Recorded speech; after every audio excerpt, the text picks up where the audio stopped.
الفاتحة. أعوذ بالله من الشيطان الرجيم. بسم الله الحمد لله الرحمن الرحيم مالك يوم الدين إياك نعبد وإياك نستعين اهدنا الصراط المستقيم صراط الذين أنعمت عليهم غير المغضوب عليهم ولا الضالين.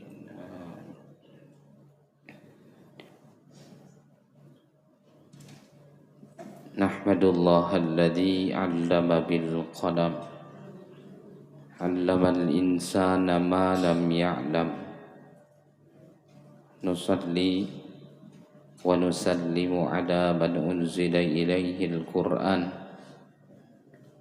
محمد صلى الله عليه وسلم وعلى آله وأهل بيته الكرام.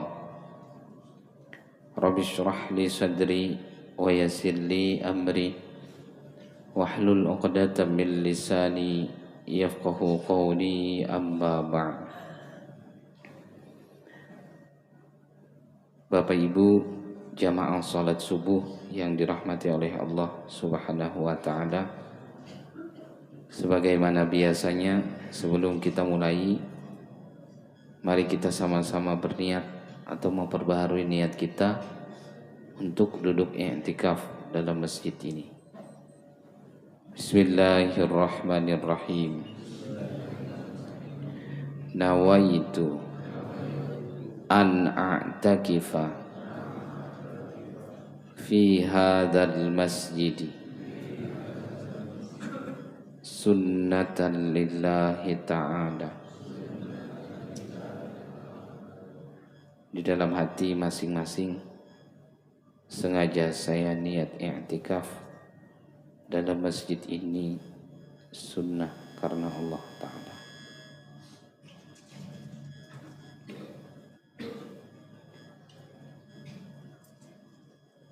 Bapak Ibu jamaah salat subuh yang dirahmati oleh Allah Subhanahu wa Ta'ala, alhamdulillah pada subuh kali ini saya pribadi merasa kembali ke pengaturan awal, karena sempat berapa pekan ya, dua pekan saya pribadi berhalangan hadir, tidak bisa mengisi kajian di masjid kita ini. Dan alhamdulillah subuh kali ini seperti biasanya kita bisa sama-sama beriktikaf, melakukan taklim atau pengajian bersama. Dan subuh kali ini ada yang ingin kami sampaikan, sebetulnya sederhana saja. Ini sifatnya untuk menegaskan kembali juga, tapi ya jika ada yang belum teramalkan, ya mudah-mudahan dengan apa disampaikan ini kita bisa mengamalkannya setelah ini. Jadi pertama saya ingin bercerita terkait selalu ada pengalaman-pengalaman ataupun ada pelajaran yang berharga setiap kali kami melaksanakan ibadah umroh. Jadi kemarin itu pada saat di Madinah, tepatnya di Masjid Nabawi, kalau tidak khilaf selesai habis sholat zuhur, kami ingin melintasi makam Rasulullah. Jadi ingin memberi salam kepada Nabi dengan melintasi makam Rasulullah itu. Akhirnya ikutlah antri dengan orang yang begitu banyak. Nah, pada saat sudah masuk dalam masjid, sudah tinggal menuju lorong, menuju makam Rasulullah itu, dia kan posisinya di sebelah kiri. Ibaratnya kita masuk dari sebelah sana berjalan, posisi makam Rasulullah itu di sebelah kiri begitu. Masih jauh, tidak jauh baru masuk dari pintu itu, pintu 1. Jadi banyak orang kan ada yang foto-foto sambil ada yang video gitu kan, ada yang siaran langsung, makanya macam-macam. Jadi saya itu memperhatikan sampai akhirnya saya pribadi bicara di hati bahwa orang-orang ini nih yang di sekitar saya kan sama-sama mau melintasi makam Rasulullah. Cuma kelihatannya kayak tidak ada hormat-hormatnya gitu. Maksudnya dia cengengesan, tidak ada khusyuk-khusyuknya pokoknya. Ada yang mau siaran langsung, cuman jaringannya itu ndak mau loading gitu, dia kan ngomel-ngomel dia. Padahal ini mau melintasi makam Rasulullah gitu. Akhirnya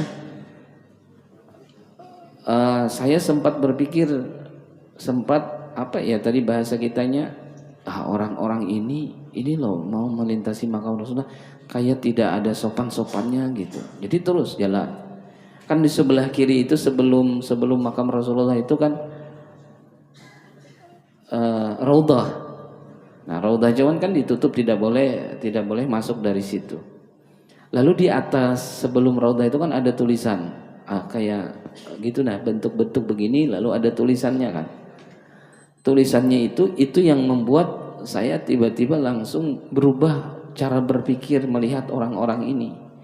Jadi tulisannya itu hadis riwayat Imam Ahmad, bahwa ternyata Rasulullah itu pernah bicara begini, syafaati li ahlil kabairi min ummati. Syafaatku ini, kata Rasulullah, aku peruntukkan untuk umatku, bahkan untuk mereka yang berdosa besar. Pada saat itu saya membayangkan betapa Rasulullah itu penyayangnya terhadap umat ini. Sampai-sampai orang yang berdosa besar pun itu sudah disiapkan oleh Rasulullah akan pertolongan dari beliau nanti, bantuan. Kan syafaat itu artinya pertolongan atau bantuan. Kan tidak tanggung-tanggung, dosa besar ini membunuh, zina, mabuk, judi, itu kan dosa besar semua. Tapi ternyata oleh Rasulullah, orang-orang pelaku dosa besar ini selama dia memang beragama Islam bahasanya, Rasulullah sudah siap akan memberi bantuan atau memberi syafaat orang yang seperti itu. Jadi tadi awal mulanya saya melihat orang-orang yang seolah-olah tidak ada hormat-hormatnya dengan Nabi, seadanya aja, sembarang-sembarang aja dia mau melintasi makam Rasulullah, itu langsung berpikir, kalau orang yang berdosa besar saja Nabi mau memberikan syafaat, apalagi orang-orang yang kayak begini nih. Pasti Nabi, enggak apa-apa sama Nabi. Pikiran saya itu pasti begitu. Akhirnya begitu jalan, setelah saya lihat tulisan itu, syafaati li ahlil kabairi min ummati. Jadi ada tulisannya tuh. Jadi ada dua lah kalau tidak khilaf.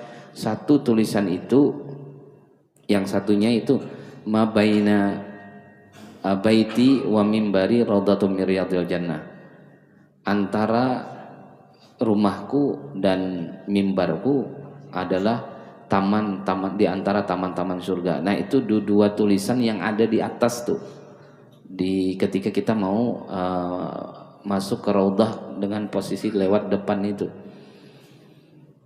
Akhirnya saya berpikir bahwa sekali lagi betapa Rasulullah itu sayang sekali dengan kita ini. Orang-orang yang berdosa besar saja itu Rasulullah sudah siap untuk memberikan syafaat, bantuan ke mereka. Jadi begitu jalan, akhirnya saya negur orang yang di depan ini, karena dia mau siaran langsung, loading gitu, nggak mau handphonenya itu, marah-marah dia ngomel. Saya tidak ngerti bahasanya, dia bukan orang Arab, kalau tidak khilaf itu antara India, Bangladesh, orang-orang begitulah pokoknya. Sampai dipukul-pukulnya handphonenya itu. Langsung saya berpikir, ini seandainya melihat Nabi ada di makam beliau itu, Ya pasti Nabi senyum-senyum aja melihat orang kayak gitu. Saking pemurahnya Nabi itu dengan umat ini. Akhirnya jalan, saya bilang kenapa? Saya nanya, saya manggil gitu, dia bilang mutar-mutar, mungkin pikir dia ingin cerita, tidak mau itu. Sampai akhirnya melintasi makam Rasulullah itu, dia sibuk ngurusi itu aja, ngurusi siaran langsungnya itu. Nah, kalau yang sudah pakai video, yang rekaman itu macam-macam kan, karena hari ini bebas saja gitu, tidak dilarang hal-hal seperti itu. Tapi ya tadi yang ingin saya sampaikan, bahwa dengan tulisan itu akhirnya saya lebih yakin lagi bahwa kita ini semua insya Allah akan dapat syafaat Nabi. Saking Rasulullah itu pemurahnya. Jadi kalau yang tingkah-tingkah kurang-kurang kayak gitu, tenang aja, Nabi itu penyayang sekali. Nah maklum aja Nabi, paling bubuhan M. Said ini. Jadi palingan saya tuh membayangkan Nabi itu begitu, berpikir akhirnya alhamdulillah itu merupakan kebahagiaan tersendiri lah di hati, bahwa kita punya Nabi yang Raufun Rahim kan, yang laqad ja'akum rasulun min anfusikum azizun 'alaihi ma 'anittum harisun 'alaikum bil mu'minin raufur rahim kan. Jadi itu yang pertama, bahwa yakin saja kita ini, apalagi yang hari-hari yang sering sudah datang ke masjid ini, bahkan ibaratnya mohon maaf, seandainya kita tidak pernah sampai di sana pun secara zahir, yakin saja syafaat Rasulullah itu, atau Rasulullah akan mengakui kita sebagai umat. Yang kedua, saya coba telusuri di beberapa kitab, kira-kira apa yang membuat kita ini lebih layak lagi dapat syafaat Nabi itu. Nah ini dalam bahasa fikih, ternyata ada dalam kitab fikih. Ya tentu saja sumbernya dari hadis, bahwa kita ini akan dapat syafaat tentunya, tapi bagaimana memantaskan diri atau lebih layak lagi kita nih supaya dapat syafaat. Jadi ada banyak hadisnya, salah satunya adalah apa bahasanya, al-insat wal ijabah di bab azan dan iqamah lah.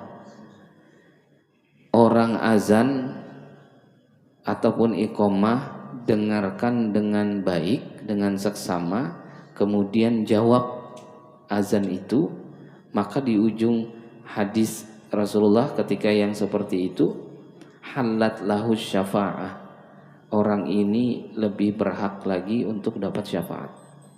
Halat lahu syafa'ati yaumal qiyamah. Di riwayat yang lain begitu bahasanya, hadis riwayat Imam Bukhari, di riwayat Imam Muslim, Imam Abi Daud. Nah jadi ini yang pertama, saya ingin mengajak kepada kita semua, khususnya yang hadir pada subuh kali ini. Pertama tadi, ketika kita meyakini bahwa Rasulullah itu begitu mencintai kita, begitu sayang dengan kita. Yang kedua, untuk memantaskan diri kita benar-benar dapat syafaat itu, mulai saat ini kita tanamkan dalam diri, kalau orang azan itu dengarkan dengan baik. Setelah itu jawab atau sahuti kalimat-kalimat azan itu, dan tentunya baca doa setelahnya. Urutannya tuh begitu. Jadi begitu, Allahu Akbar, Allahu Akbar, lalu kita Allahu Akbar, Allahu Akbar. Nah itu salah satu upaya membuat diri ini layak atau lebih berhak dapat syafaat Nabi. Sederhana aja, coba. Nah, karena dalam fikih kan lalu ada ketentuan, artinya gini, kalimat azan itu begitu kita jawab atau menyahuti kumandang azan itu, tidak semua yang diucapkan oleh muazin itu diucapkan sama oleh kita, maksudnya jawabannya. Artinya ini perlu ilmu untuk menjawab itu, tidak bisa asal jawab. Karena saya pernah bertemu lah, mohon maaf bapak-bapak, di masjid, saya lupa di masjid mana, insya Allah tidak di sini. Jadi gini, beliau tuh bagus menjawab azan, serius mendengarkan azan. Cuma kelihatannya ilmunya kurang gitu. Jadi begitu sudah hayya 'alas shalah, beliau jawab hayya 'alas shalah. Jawab gitu. Begitu juga hayya 'alal falah, nyaring lagi beliau tuh jawabnya hayya 'alal falah, kata beliau. Dalam hati saya sebagus sudah beliau nih jawab gitu. Cuma salah jawabannya. Maksudnya salah itu dari kalimat-kalimat azan itu ada kalimat yang jawabannya tidak sama dengan yang diucapkan muazinnya. Ya kan, kalau syahadat asyhadu alla ilaha illallah, yaitu betul itu sama asyhadu alla ilaha illallah. Khusus untuk hayya 'alas shalah dan hayya 'alal falah, ini kan ilmu dasar saja. Jawabannya apa? La haula wala quwata illa billah. Nah, jawabnya begitu. Bukan hayya 'alas shalah, hayya 'alas shalah.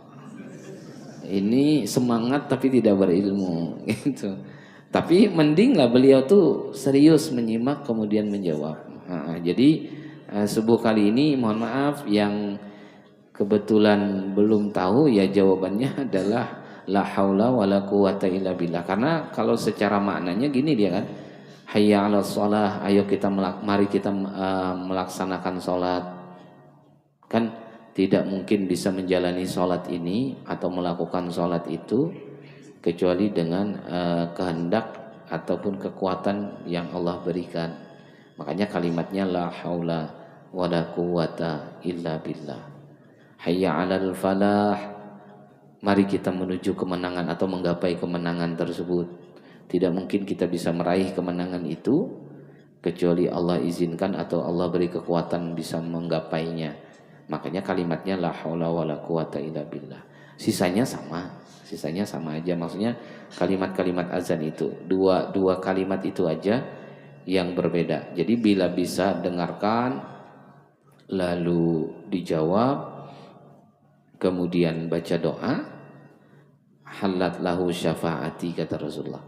Orang ini layak, lebih berhak untuk dapat syafaatku nantinya. Nah, syafaat Rasulullah ini ternyata lah yang paling tinggi, namanya syafaatul uzma. Syafaat yang begitu besar.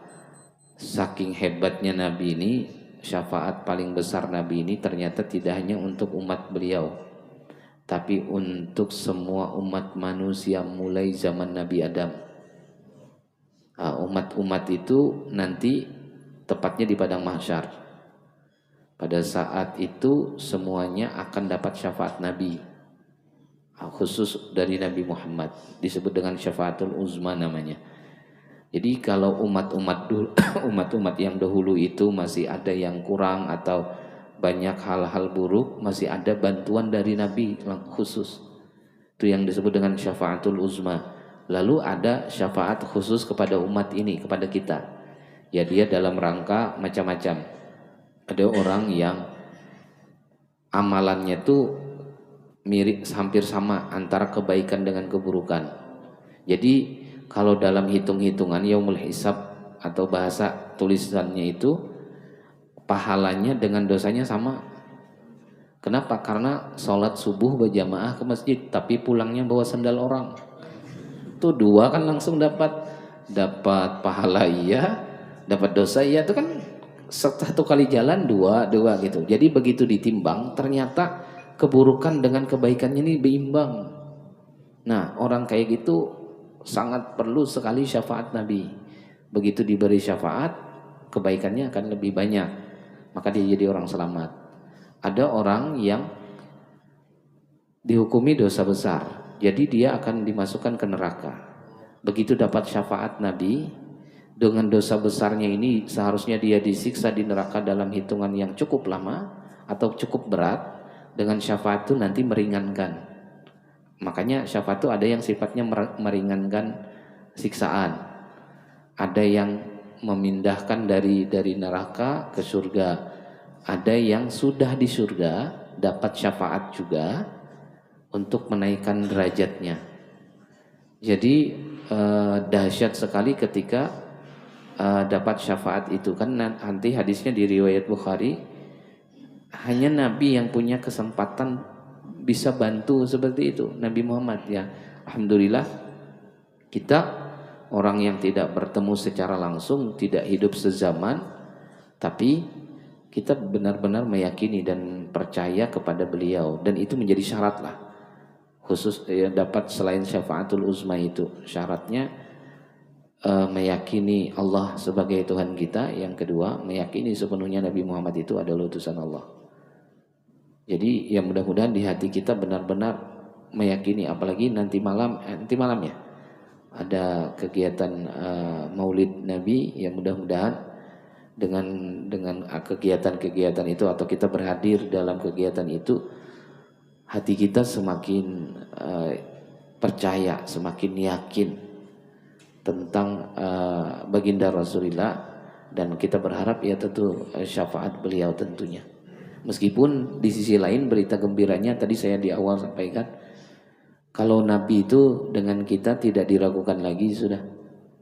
Bahkan lah Syekh Mutawalli Sya'rawi itu pernah dalam tafsir beliau yang beliau menceritakan belum pernah ada kejadian seperti itu, bahwa Nabi Muhammad ini siang malam itu yang beliau pikirkan tuh umat beliau aja.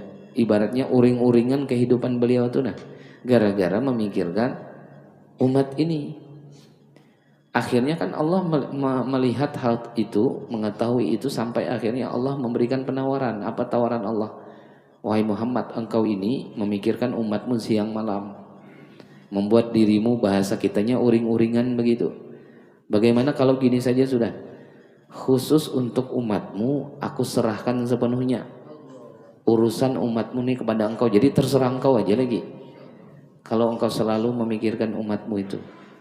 Coba, jadi kita ini pernah diberikan tawaran oleh Allah kepada Nabi Muhammad. Nabi Muhammad yang memutuskan semuanya, mau diselamat semuanya, masuk surga semuanya, atau bagaimana, pokoknya terserah engkau aja wahai Muhammad. Allah kasih tawaran itu. Kata Syekh Mutawalli Sya'rawi, saking cerdasnya Nabi Muhammad itu, kalau kita kan jawabannya apa kira-kira kalau Allah tawarkan begitu? Kita iyakan pasti gitu. Ya sama aja ibaratnya Allah, seandainya nih Allah ngasih tawaran kepada para suami, nih ada anak, ada istri, ada orang tua, keluarga, urusan keluarga kita itu semuanya kita yang menentukan. Mau dikasih fasilitas apa? Wah kita kan senangnya luar biasa. Pasti kita kasih yang istimewa semua. Ternyata jawaban Nabi Muhammad tidak seperti yang kita pikirkan. Jawaban beliau apa ketika Allah tawarkan, bagaimana urusan umatmu nih engkau aja yang menentukan sudah. Terserah engkau aja lagi. Jawaban Nabi Muhammad, aku begitu cinta kepada umatku, tapi tidak mungkin cintaku ini mengalahkan cintanya Tuhan kepada makhluknya. Dan kata Syekh Mutawalli Sya'rawi bahwa Nabi Muhammad itu memahami konsep sifat Rahman dan Rahimnya Allah itu. Makanya Nabi Muhammad tidak menerima itu, karena yang paling maha pemurah, paling maha penyayang itu Allah. Dan Allah sebetulnya mungkin ingin menguji Nabi Muhammad. Ternyata dengan kecerdasan beliau paham konsep itu. Akhirnya ya kita tetap diurus oleh Allah gitu. Karena bagaimanapun yang maha segala-galanya itu adalah Allah. Nah itu jawaban Nabi Muhammad saat itulah. Kata Mutawalli Sya'rawi, ini bagian daripada kecerdasan yang ada pada diri baginda Nabi itu. Makanya beruntung sekali orang-orang yang hari ini dengan sepenuh hati mengimani, percaya dengan baginda Nabi, lebih-lebih mereka yang bahkan sempat bermimpi dalam hidup ini, ya setidaknya pernah dekat dengan baginda Rasulullah ketika melaksanakan ibadah haji dan umroh. Mudah-mudahan kita semua tergolong orang-orang yang seperti itu nantinya. Terakhir, bahwa mungkin ada yang bertanya nanti, supaya tidak bertanya, kan kalimat azan itu dijawab Allahu Akbar tuh sama, asyhadu an la ilaha illallah sama, asyhadu anna Muhammadar Rasulullah sama.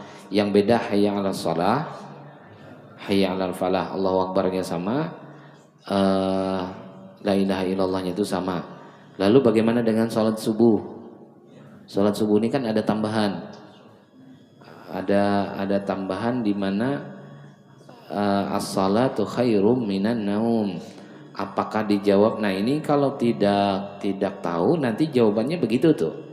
As-salatu khairum minan naum. As-salatu khairum. Ini jawabannya salah. Kalau begitu kelihatannya belum pernah belajar. Jadi jawabannya lah, kalau as-salatu khairum minan naum itu dijawab dengan sodakta wa barorta, satu, atau dengan baris harokat yang berbeda tapi bisa dibaca begitu, sodakta wa barirta. Boleh dua bacanya, sodakta wa barorta atau sodakta wa barirta. Sama aja maksudnya kalau dua bacaan tersebut.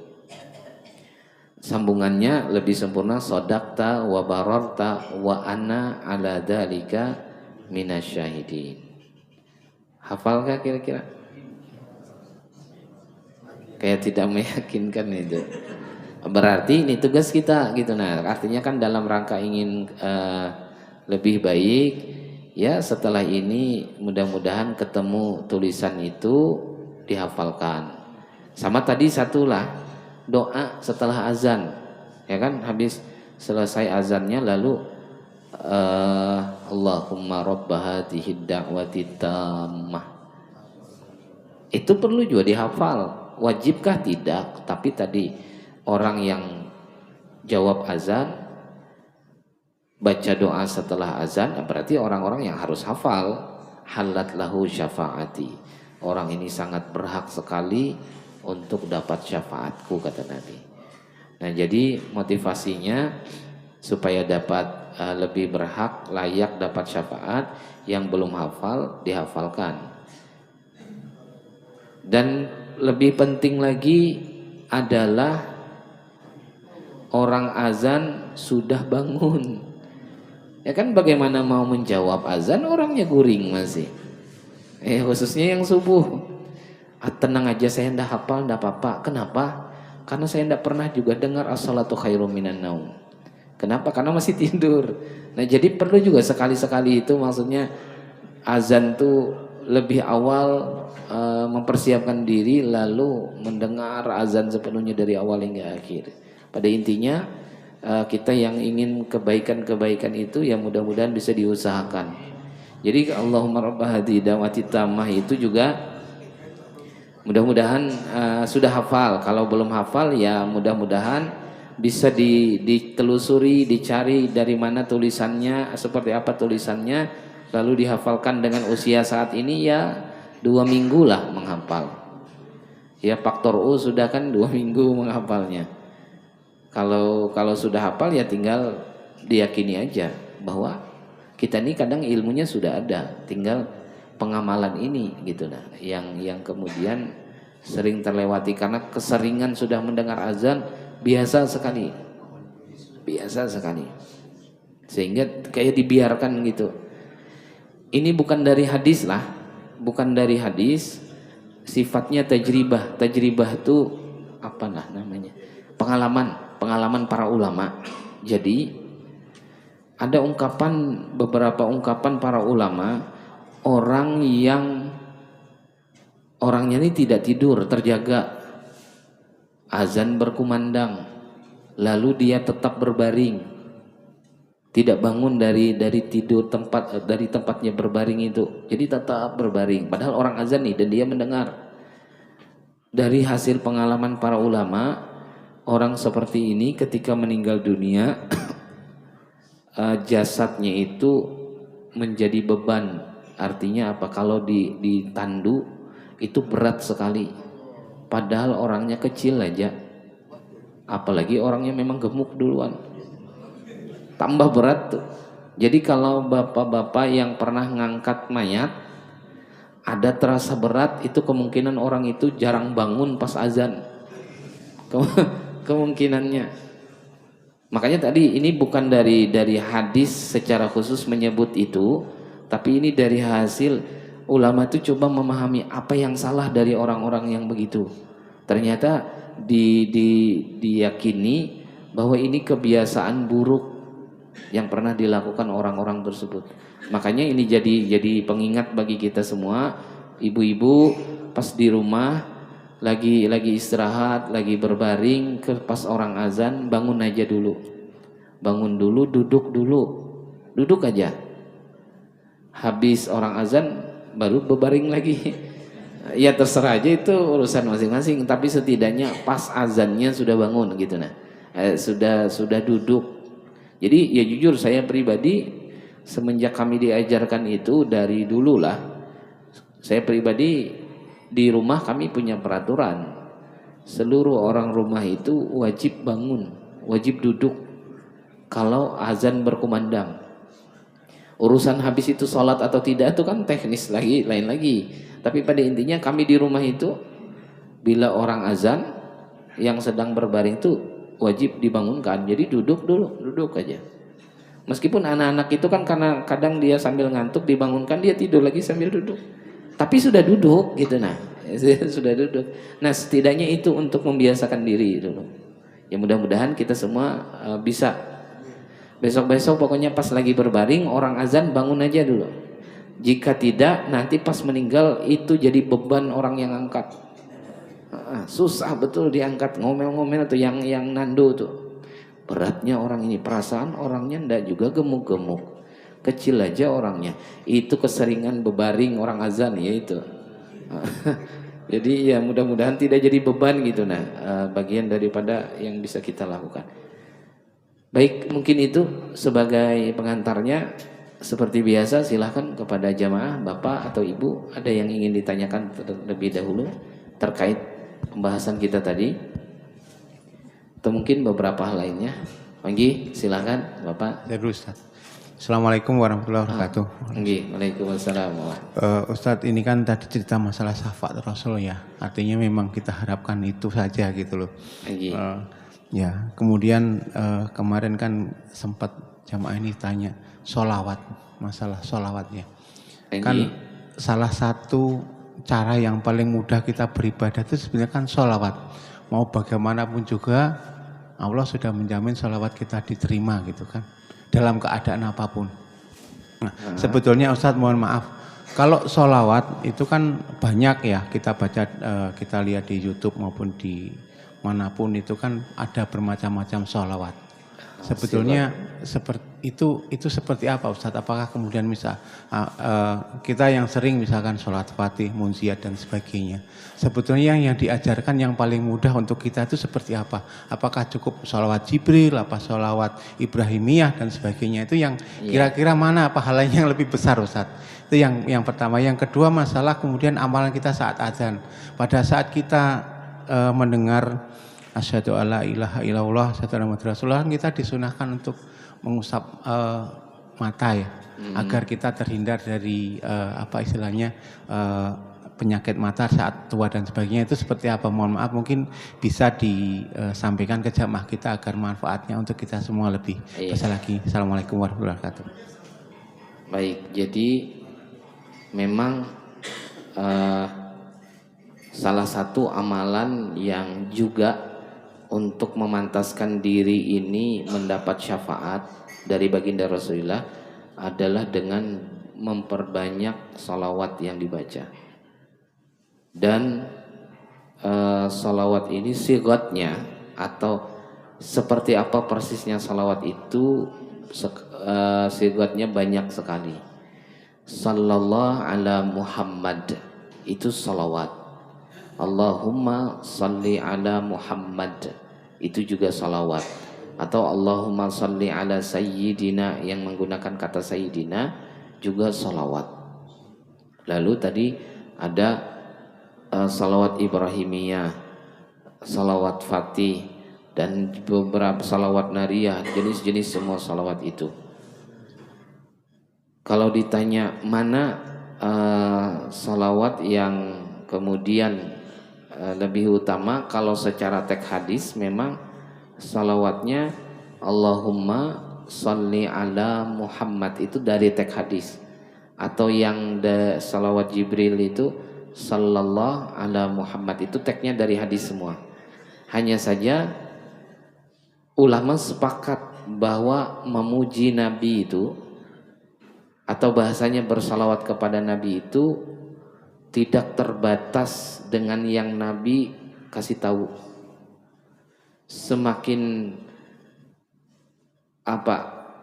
tersentuh hatinya ketika memuji Nabi atau bersalawat kepada Nabi, maka itu semakin baik untuk diri orang tersebut. Maka akhirnya semua ulama sepakat sigat-sigat salawat itu hari ini bebas untuk kita pilih yang paling kena di hati kita, yang paling nyaman ketika kita membacanya. Tapi secara keutamaan sesungguhnya semuanya memiliki keutamaan masing-masing. Jadi banyak sekali jenis-jenis salawat ini. Pada intinya tidak ada batasan untuk memuji Nabi. Nah itu yang perlu dipahami. Artinya gini, selama tidak menyatakan Nabi itu sebagai Tuhan, maka silahkan saja puji Nabi dengan setinggi mungkin, dengan pujian yang sebesar-besarnya, maka tidak ada masalah. Kalau beberapa ulama yang pernah mengijazahkan itu ya salawat Jibril, ataupun kemudian yang dari cucu atau keturunan Syekh Abdul Qadir Jailani itu salawatnya adalah Allahumma sholli ala sayyidina Muhammad yang biasa kita baca. Itu pernah diijazahkan langsung oleh beliau ketika beliau dulu datang ke Kalimantan Timur ini. Jadi sekali lagi sebetulnya untuk salawat sendiri ya kita bisa saja memilih. Hari ini yang mohon maaf kebetulan kita hafal itu, kebetulan ternyata jika kita membaca itu hati kita justru lebih terpaut dengan Nabi, lanjutkan saja meskipun itu beda dengan orang lain yang sigat salawatnya, karena semuanya masing-masing memiliki keutamaan, masing-masing memiliki keutamaan, masing-masing memiliki keistimewaan tersendiri dia. Jadi sebetulnya tidak bisa dibandingkan secara khusus, karena semuanya dianggap sebagai salawat yang memang tidak dibatasi dalam arti sejauh apa memuji nabinya, sejauh apa bersalawat kepada nabinya, tidak ada batasan khususnya. Selama tidak menyatakan nabi itu sebagai Tuhan, itu aja batasannya. Batasan akhir artinya ya tetap memposisikan nabi itu sebagai seorang nabi, sebagai seorang kekasih Allah, sebagai seorang rasul yang kemudian banyak diberikan wewenang oleh Allah, bisa memberikan syafaat dan lain-lainnya. Mungkin seperti itu. Ya, itu aja tadi ya. Ya. Lagi. Bismillahirrahmanirrahim. Satu lagi yang masalah ini itu riwayat yang digunakan adalah ketika sampai ke kita bahwa yang pernah dilakukan oleh Nabi Adam ketika melihat cahaya baginda Rasulullah itu, Muhammad Rasulullah itu, sampai akhirnya dikecup oleh beliau dengan ucapan marhaban bihabibi wa qurrati aini Muhammad sallallahu alaihi wasallam. Insyaallah itu nanti kita baca terkait riwayat persisnya, tapi pada intinya sebagian ulama, tidak semua, sebagian ulama termasuk jumhur atau lebih banyak ulama memilih menganjurkan membaca itu. Salah satu keutamaannya adalah terjaganya mata ini dari hal-hal yang tidak Allah ridai. Yang kedua, secara zahir terhindar dari penyakit mata yang dikecup lalu diusapkan ke mata, dan itu sebetulnya pembahasan mengenai betapa mulianya Rasulullah itu.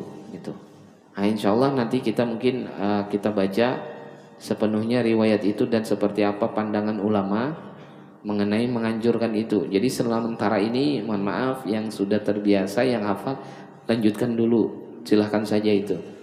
Yang belum bisa, yang belum tahu, ya mudah-mudahan berikutnya bisa kita baca secara seksama, kemudian nanti bisa hafal. Jadi marhaban bihabibi wa qurrati aini Muhammad sallallahu alaihi wasallam pada saat kalimat asyhadu anna Muhammadar Rasulullah.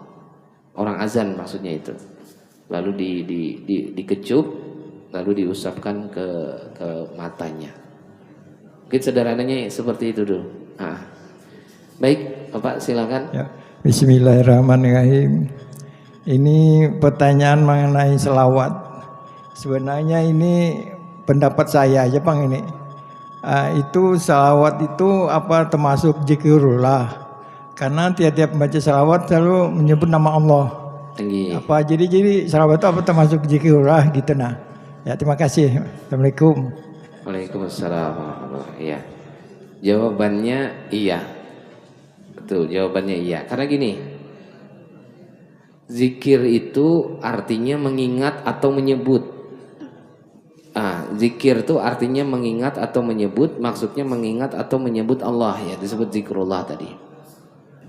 Dan di bawah ini anggaplah gini lah, garis besarnya zikir artinya mengingat atau menyebut, ingat Allah, nyebut Allah.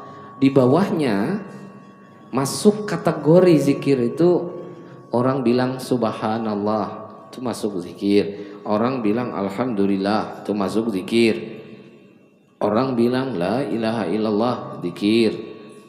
Orang bilang astagfirullah, zikir. Orang bilang inna lillah wa inna ilaihi raji'un, zikir.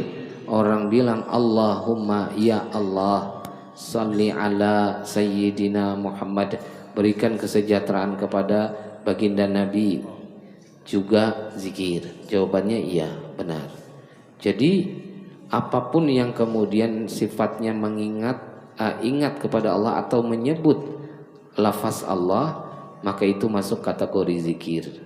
Zikirnya macam-macam. Bila dibaca subhanallah berarti zikir dalam bentuk tasbih. Bila zikir diucapkan alhamdulillah berarti zikir dalam bentuk tahmid. Bila diucapkan la ilaha illallah zikir dalam bentuk tahlil. Bila diucapkan Allahumma salli ala sayyidina Muhammad berarti zikir dalam bentuk salawat. Jadi sama aja, betul. Hanya memang macam-macam di bawahnya itu. Tarji' dan la haula wala quwata illa billah, hauqalah namanya. Iya, zikir dalam bentuk hauqalah dan seterusnya. Mungkin seperti itu. Oke. Terakhir, boleh silakan. Bismillahirrahmanirrahim. Assalamualaikum warahmatullahi wabarakatuh. Waalaikumsalam. Pak Ustadz, saya pernah dengar di Masjid Mustofa, Jami Mustofa, itu ada kajian subuh yang menyatakan bahwa dilarang kita setelah sholat subuh itu tidur. Kalau kita tidur sama dengan mendoakan diri kita miskin. Pertanyaan saya, apakah itu benar? Satu. Yang kedua, bagaimana dengan orang yang tidak sholat? Tidur aja dia. Iya. Karena itu pas saya mendengar itu saya berhenti kayak gitu pas di masjid di situ subuh, lama sudah saya dengar. Itu tolong penjelasannya Pak Ustadz. Terima kasih. Assalamualaikum warahmatullahi wabarakatuh. Waalaikumsalam warahmatullahi wabarakatuh. Di kitab Safinatun Najah, di situ dituliskan salah satu yang menyebabkan kefakiran atau membuat orang ini sulit benar-benar mendapatkan kekayaan di dunia ini, baik itu secara harfiah dalam arti harta ataupun kekayaan iman yang sesungguhnya, kekayaan jiwa, adalah naumatus subhi. Betul, adalah tidur selepas salat subuh. Tapi bagi siapa? Bagi yang terus menerus hari-hari. Pokoknya bila habis subuh tidur. Itu sudah jadi amalan 40 tahun begitu. Amalan orang nih selalu begitu. Maka orang ini tidak akan benar-benar bisa mendapatkan dalam arti bahasa kekayaan ataupun kecukupan dalam hidupnya. Tapi batasannya sampai apa? Batasannya adalah sampai waktu syuruk. Artinya yang dibahasa diminta untuk tidak tidur itu adalah sampai syuruk itu. Kalau kayak kita hari ini anggaplah sampai 6.15. Nah setelah itu dia tidur bukan yang dilarang di larangan tersebut gitu. Jadi yang habis subuh langsung. Tapi kalau kemudian habis subuh sampai terbit itu, lalu kemudian dia tidur setelahnya, bukan yang disebut dimaksudkan. Dan itu pun tadi yang kalau keterangannya itu yang selalu begitu terus-terusan. Kan kita ini manusia ini ada masanya satu kesempatan malam dalam kondisi tertentu terlalu banyak yang diurusi, akhirnya beratnya luar biasa. Salat subuh kita jaga, selesai salat subuh kita tidak kuat lagi, akhirnya tertidur. Bagi orang yang sekali, 2 kali atau tidak rutin seperti itu, bukan pula yang dimaksudkan dalam bahasa tersebut. Artinya tidak juga terlalu horor-horor sekali, enggak juga. Nah, cuma memang ini diminta jangan sampai dijadikan rutinitas. Sebetulnya itu yang lebih dimaksud dengan tersebut. Lalu bagaimana dengan orang yang jangankan bukan sekedar tidur lagi, tidak bangun memang. Maksudnya dari ini tidak bangun pas di subuhnya. Ya, tentu ini lebih parah lagi. Lebih parah. Tapi kita bilang, tapi kita orang itu hartanya banyak. Usahanya lancar. Bahkan kalau hitung-hitungan harta dengan kita banyakkan dia. Orangnya tidak pernah bangun subuh. Jawabannya bahwa dunia ini tidak ada senilai 1 ekor sayap, sebelah sayap ekor nyamuk saja atau lalat. Makanya Allah bagi kepada terserah siapa saja. Tapi itu bukan tanda kemuliaan. Dan bisa jadi ini bagian daripada istidraj namanya. Kata Allah, puas-puas aja dulu nah. Sudah kada pernah sholat subuh, kasihkan aja harta. Jadi tidak ada tuntutan apa-apa nanti di akhirat. Begitu sudah pas di akhirat, kata Allah, ikam sudah kebari harta banyak, guring aja terus subuh. Ikam nikmati sudah, sekarang giliran kam tanggung jawab. Akhirnya ya tadi disiksa di neraka. Nah, namanya istidraj. Kita yakin lah di Islam bagian daripada akidah Ahlussunnah wal Jamaah juga bahwa istidraj itu ada. Orangnya kada taat, orangnya sering maksiat, tapi hidupnya kelihatannya nyaman-nyaman aja, hartanya ada saja. Jangan merasa iri, jangan merasa Allah tidak adil, tapi memang pada saat itu justru keadilan Allah sedang berlangsung. Allah berikan dia sepenuhnya, biar aja dulu, biar nanti enak hitung-hitungannya. Jadi nggak ada lagi, habis sudah dia pakai sudah. Nah, itu namanya istidraj, dan ini lebih buruk sebetulnya. Yang baik itu gini, kita kerja, alhamdulillah dapat rezeki. Sekalinya ada kita melakukan kesalahan, ada dosa, tiba-tiba rezeki kita berkurang, rezeki kita tertutup, dan itu akhirnya mengingatkan kita, ya Allah, kayaknya ada yang salah nih dalam hidup. Kayaknya saya terlalu banyak tidur setelah subuh. Lalu kita kurangi kan, tinggalkan itu. Itu lebih baik karena itu terasa. Yang buruk itu yang tidak terasa. Tidak pernah lagi datang ke masjid, tidak pernah lagi bangun subuh, tapi hidupnya nyaman-nyaman aja kelihatannya. Itu justru lebih mengkhawatirkan. Nauzubillah, ya mudah-mudahan Allah lindungi, Allah jaga kita semuanya. Amin, amin ya rabbal alamin. Mungkin itu. Ibu-ibu gimana? Oh, ada satu ibu-ibu, jadi gimana?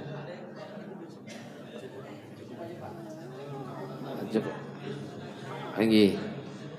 Nggih, kenapa Ibu?